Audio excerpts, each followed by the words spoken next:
ഇംറുൽ ഖൈസ്. ലൈല മജ്നൂൻ പ്രണയകാവ്യങ്ങളിൽ ഏറ്റവും കൂടുതൽ ഉദ്ധരിക്കപ്പെട്ട അല്ലെങ്കിൽ ഏറ്റവും കൂടുതൽ പറയപ്പെട്ട ഒരു പേര്, അഥവാ മജ്നൂൻ. തൻ്റെ പ്രിയതമയെ അത്രമേൽ ഇഷ്ടപ്പെട്ടതുകൊണ്ട്, ഭ്രാന്തായതുകൊണ്ട് മജ്നൂൻ അഥവാ ഭ്രാന്ത് എന്നർത്ഥം വരുന്ന ഒരു പേര് പോലും സ്വീകരിക്കപ്പെട്ട ഒരു മനുഷ്യൻ. ആ മനുഷ്യൻ്റെ കഥകളും ചരിത്രങ്ങളൊക്കെ നമ്മൾ കേൾക്കുമ്പോൾ എന്നെ ഏറ്റവും കൂടുതൽ സ്ട്രൈക്ക് ചെയ്ത അദ്ദേഹത്തിൻ്റെ ഒരു മറുപടിയുണ്ട്. കഥ ഇങ്ങനെയാണ്: ഒരാബിദായൊരു മനുഷ്യൻ കാട്ടിൽ എല്ലായിൽ നിന്നും ശ്രദ്ധ തിരിച്ചുകൊണ്ട് അള്ളാഹുവിന് വേണ്ടി നിസ്കരിക്കുകയാണ്. അങ്ങനെ ആത്മാർത്ഥമായി നിസ്കരിക്കുന്ന മനുഷ്യൻ്റെ മുന്നിലൂടെ ലൈലയെ തേടി തേടി കാട്ടിലെത്തിയ മജ്നൂൻ നടന്നു പോകുന്നുണ്ട്.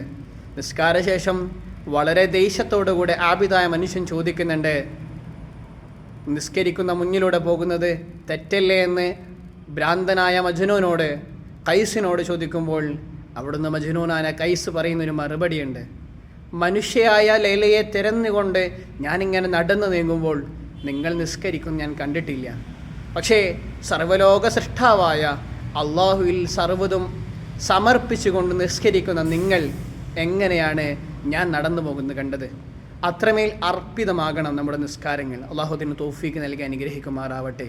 കേവലം നമ്മൾ ശരീരങ്ങൾ കൊണ്ട് മാത്രമാകരുത്, നമ്മുടെ ആത്മസമർപ്പണവും ആ നിസ്കാരത്തിൽ ഒരു മുനാജാസത്താണ്.